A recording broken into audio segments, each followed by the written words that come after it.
ધારાસભ્ય ચેતન વસાવાએ મોડેલ સ્કૂલના શિક્ષકોના ક્લાસ લીધા। હિન્દી ભાષી શિક્ષકોને કેટલાક ગુજરાતી વાંચતા પણ આવડ્યું નહીં। ડેડિયાપાડાના ધારાસભ્ય ચેતન વસાવા છોટાઉદેપુર જિલ્લાની મુલાકાતે આવ્યા હતા। એકી સાથે 116 જેટલા બીમાર બાળકો રહસ્ય જાણવા એકલવ્ય મોડેલ સ્કૂલની મુલાકાત લીધી હતી। શાળા પરિસરની મુલાકાત લેતા અનેક ખામીઓ જોવા મળી। કિચન તેમજ ભોજનાલયમાં ફાયર સેફટીનો ભાવ જોવા મળ્યો। અભ્યાસમાં બાળકોએ પણ ધારાસભ્ય ने फरियाद करी तो धारासभ्य चेतन वसावाए सरकार सामे आक्रोश व्यक्त कर्यो। सरकारना करोड़ों रूपिया खर्चे अपाती सेवाओं में खामी जोवा मળી, जेने लईने धारासभ्य रोषे भराया। धारासभ्य द्वारा स्कूल केम्पस में शिक्षकों ने धोरण 9 ની गुजराती ચોપડી વાંચવાનું કહેતા શિક્ષકો વાંચી શક્યા નહીં। ખાનગી શિક્ષક એટલે એ લોકો છે અહીંયા ના ખાનગી શિક્ષકો કોણ છે ને શું કોણે ભરતી કરી, કોણ પગાર આપે છે, કયા ઓર્ડરથી ભરતી થઈ, કોણ છે बताओ મને। ગવર્નમેન્ટના તો કેટલા 9 ટીચર છે કે 10 ટોટલ કિતને हुए? 12 ટીચર છે। 12 ટીચરને ગુજરાતી આવડતું નથી, ઇવન વોર્ડનને ગુજરાતી આવડતું નથી। કોઈ ક્લાર્ક બી છે કે તમે એકલા જ છો 12 નો ક્લાર્કને ગુજરાતી આવડે છે ભાઈ? गजब की यहाँ शिक्षण नीति है। आप मत बोलिए, मैं पूछूं इतना बोलिए। क्लार्क को गुजराती आती है भाई? गजब નું છે। હવે અમારા બાળકો તો હજુ હમણાં જ ભણવા આવેલા છે, એમને તમે શું ભણાવશો? જો ભાઈ સીધી સી વાત એવી છે 6, 7, 8 આ લોકો એવું કહે છે કે ઇંગ્લિશ મીડિયમ છે, 9, 10, 11, 12 ગુજરાતી મીડિયમ છે। અહીંયા 12 ટીચરો, વોર્ડન અને ક્લાર્ક એમને કોઈને ગુજરાતી વાંચતા આવડતું નથી કે ગુજરાતી બોલતા આવડતું નથી, તો અમારા બાળકોને કઈ રીતના શિક્ષણ મળશે? આપણે વિશ્વગુરુ બનવાની વાત કરીએ છીએ, આદિવાસી વિસ્તારોમાં એકલવ્ય મોડલની જેટલી પણ શાળા છે એની આ પરિસ્થિતિ છે, આ વાસ્તવિકતા છે। પોતાને વાંચતા બોલતા નહીં આવડશે તો અમારા બાળકોને કઈ રીતના શિક્ષણ આપશે? એટલે આ બહુ ગંભીર બાબત છે। આવનાર દિવસોમાં હું મુખ્યમંત્રીશ્રીને, શિક્ષણ મંત્રીશ્રીને, જેમણે પણ આ ભરતી કરી હશે, હું બધાને રજૂઆત કરીશ। અગર જો આ વ્યવસ્થામાં સુધારો નહીં આવશે તો આવનાર દિવસોમાં અમારે જે પણ પ્રયાસો કરવાના થશે, આવનાર દિવસો ગાંધીજી માર્ગે અમે ખૂબ મોટું આંદોલન પણ કરીશું। કેમ કે અમારા વિદ્યાર્થીઓ માટે કરોડો રૂપિયા આવતા હોય અને એમના ભણાવવાવાળાને ગુજરાતી નહીં આવડતી હોય, અમે ક્યારે નહીં ચલાવીએ। ચોખ્ખી ને ચંદન જેવી વાત, એના માટે અમારે લડવું પડશે, તો સરકાર સામે અમે લડવાના મૂડમાં છે। ये शिक्षकों ने बोला राधिका बेन, मैं बोलूँ छू तो मैं बाजू बेसो उन लोगों गुजराती लो सर, हम लोग पहले पढ़ो, नहीं आता है तो नहीं आता बोल दो, बात खत्म करो। हम जिस भी क्लास को पढ़ाते हैं उसमें वो तो 9, 10 हिंदी और इंग्लिश मीडियम है। हम टीजीटी टीचर हैं, 8th क्लास तक के रिक्रूट हुए हैं, हमें हिंदी इंग्लिश आती है। आप उसकी बुक मंगाइए, हम पढ़ देंगे। हम आपकी बात समझ रहे हैं, आप हमारी बात नहीं समझ रहे हो। स्पष्ट मैडम 2 મિનિટ नहीं समझ रहे हो ना? 2 મિનિટ સ્પષ્ટ અને સરળ સીધી વાત એવી છે, એકલવ્ય મોડલ સ્કૂલ જેટલી પણ ગુજરાતમાં છે, ગુજરાતના બાળકો ભણે છે, આદિવાસી બાળકો ભણે છે, બરાબર છે, ગુજરાતી મીડિયમ શાળા છે। આ ટીચરોને એક પણ જણને ગુજરાતી વાંચતા આવડતું નથી તો બાળકોને શું ભણાવશે? વિચાર કરો ને યાર તમે। ગવર્નમેન્ટે ભરતી કરી છે, અમે તમારો વાક નથી કરતા, તમારી સાથે કોઈ લેવા દેવા નથી, પણ તમને ગુજરાતી જ વાંચતા નથી આવડતું તો તમે શું બાળક? आपको गुजराती पढ़ना ही नहीं आता तो हमारे गुजराती मीडियम के बच्चों को आप क्या पढ़ाओगे? हमारी बात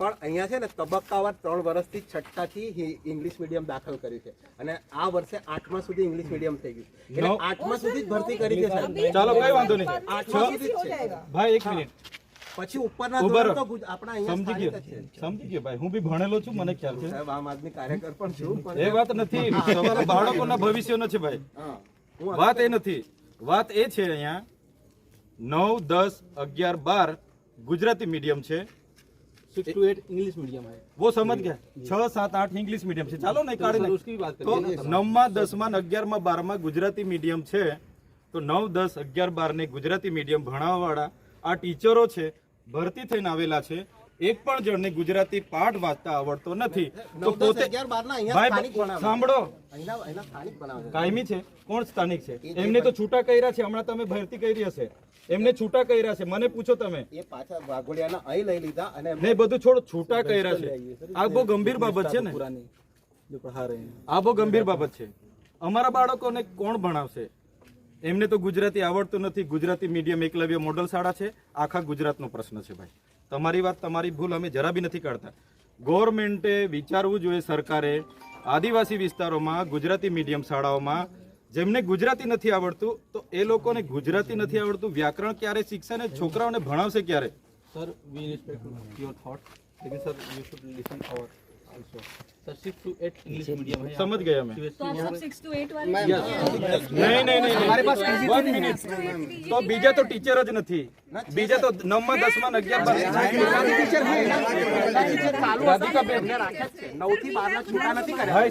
भाई श्री सांभळो मारी बात.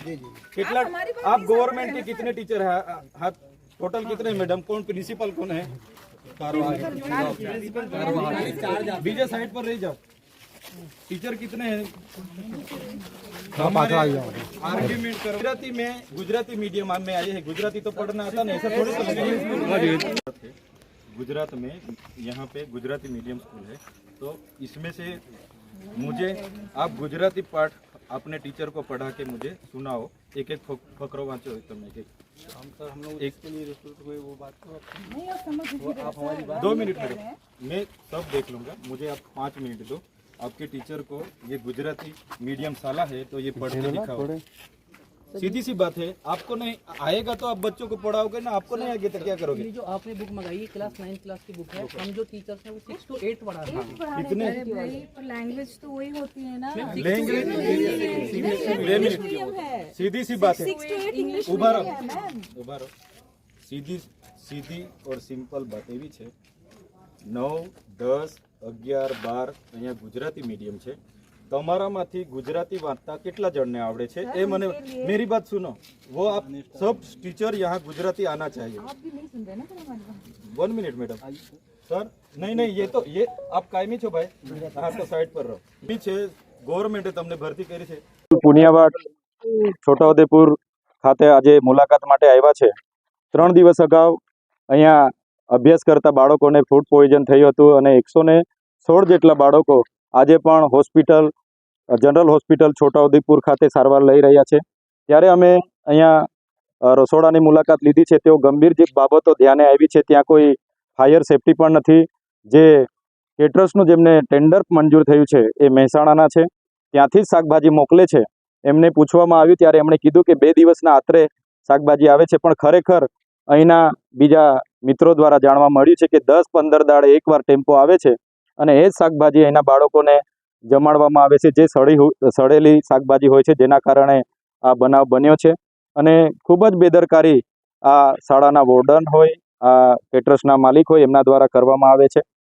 બીજી એક ગંભીર બાબત અમારા ધ્યાન પર એ આવી છે કે અહીંની એકલવ્ય મોડલ સ્કૂલ, જ્યાં 12 જેટલા શિક્ષકો, એક વોર્ડન અને એક ક્લાર્કની ભરતી થઈ છે 14 જણની, એ તમામ લોકોને ગુજરાતી બોલતા નથી આવડતું, ગુજરાતી વાંચતા નથી આવડતું કે ગુજરાતી સમજાતું નથી. તો આ સ્કૂલ 9, 10, 11, 12 ગુજરાતી મીડિયમ છે, તો કઈ રીતના અમારા બાળકોને ભણાવશે? અને આવી તમામ ગુજરાતની આદિવાસી વિસ્તારોમાં એકલવ્ય મોડલ શાળાઓ છે, ત્યાં તમામ શાળાનો આ પ્રશ્ન છે. ત્યારે આ બહુ ગંભીર બાબતો અમારા ધ્યાન પર આવી છે. તો આવનાર દિવસમાં અમે સરકારને અપીલ કરીએ છીએ, આ અમારા બાળકોના ભવિષ્ય સાથેના ચેડા છે. શું ગુજરાતમાં માતૃભાષાવાળા કોઈ શિક્ષકો જ તમને નથી મળ્યા? અમારી એકલવ્ય મોડલ શાળામાં ભણાવવા માટે તમને ગુજરાતી મીડિયમના ટીચરો જ નથી મળ્યા? ત્યારે સરકાર જાણી જોઈને એકલવ્ય મોડલ સ્કૂલમાં બહારના ટીચરો, બીજા રાજ્યોના ટીચરો મૂકીને અમારા બાળકો સાથે અન્યાય કરી રહી છે. એ અમે કોઈ સંજોગોમાં ચલાવવાના નથી. આવનાર દિવસોમાં જેટલી પણ એકલવ્ય મોડલ શાળાઓમાં આવી રીતના બહારના શિક્ષકોની ભરતી થઈ છે, ત્યાંના બાળકોના વાલીઓને સાથે રહીને સરકારશ્રીમાં અમે રજૂઆત કરીશું. પછી પણ અમારે યોગ્ય નિરાકરણ નહીં આવશે તો આવનાર દિવસોમાં આંદોલન કરવું પડશે, કંઈ પણ કાર્યક્રમો આપવા પડશે. અમે સરકાર સામે આ બાબતે ઉગ્ર રજૂઆત કરવા માટે તૈયાર છે. આજે છોટાઉદેપુર જિલ્લાની તમે ખાસ મુલાકાત લીધી છે. છોટાઉદેપુર એકલવ્ય મોડલ સ્કૂલ સિવાયના જે વિસ્તારો છે તેની પણ મુલાકાત લીધી છે.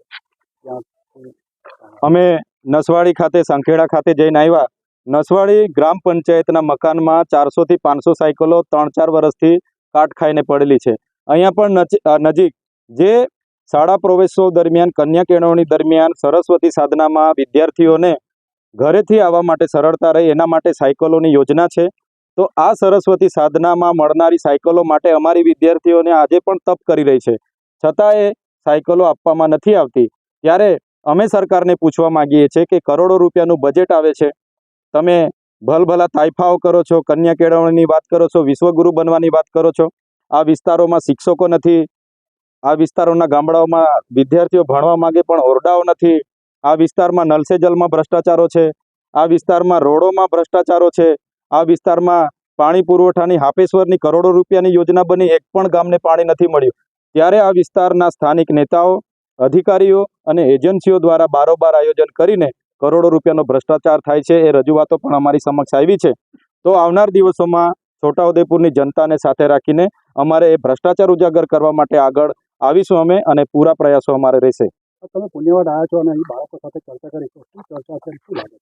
પુનિયાવાડના એકલવ્ય મોડલના બાળકોએ અમને રજૂઆત કરી છે કે તમામ શિક્ષકો હિન્દી અને ઇંગ્લિશ એટલે બીજા રાજ્યોના આવ્યા છે, એટલે ગુજરાતી એમને સમજ પડતી નથી, વાંચતા આવડતું નથી કે ગુજરાતી કોઈ ભણાવતું નથી.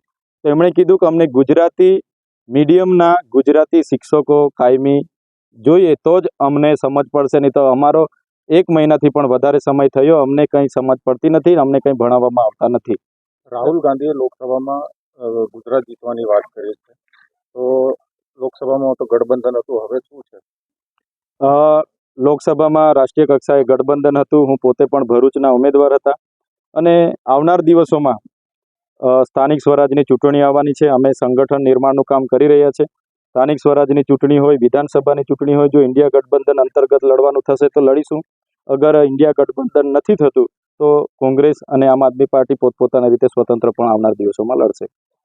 Thank you.